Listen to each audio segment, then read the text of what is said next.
امریکی صدر ٹرمپ ایک جانب چین کے دورے پر روانہ ہو گئے ہیں، دوسری طرف ایران نے دھمکی دی ہے کہ وہ ایٹم بم بنائے گا۔ اس لیے مغربی ایشیا میں ایران امریکہ کے درمیان جنگ بندی خطرے میں پڑ گئی ہے۔ واضح ہے کہ مسلسل کوششوں کے باوجود امن تجاویز پر اتفاق رائے نہ ہونے سے کشیدگی میں مسلسل اضافہ ہوتا جا رہا ہے۔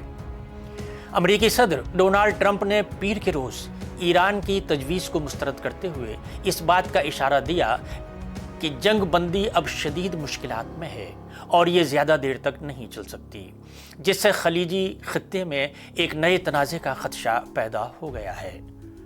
ٹرمپ کے بیان پر ایران نے شدید رد عمل کا اظہار کیا ہے۔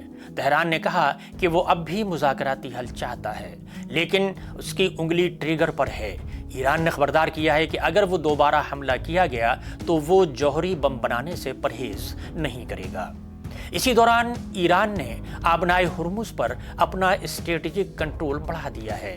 طویل خلیجی بحران نے تیل کی عالمی منڈی پر بھی اثر ڈالا ہے۔ خام تیل کی قیمت $108 فی بیرل تک پہنچ گئی ہے۔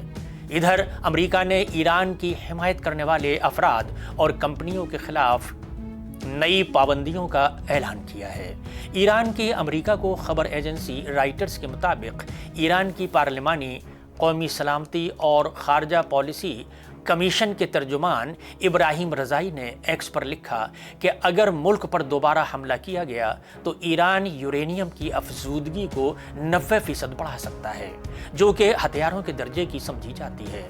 اس سے قبل ٹرمپ نے ایران کی 14 نکاتی امن تجاویز کو کچرا قرار دیتے ہوئے کہا تھا کہ دونوں ممالک کے درمیان جنگ بندی وینٹیلیٹر پر ہے۔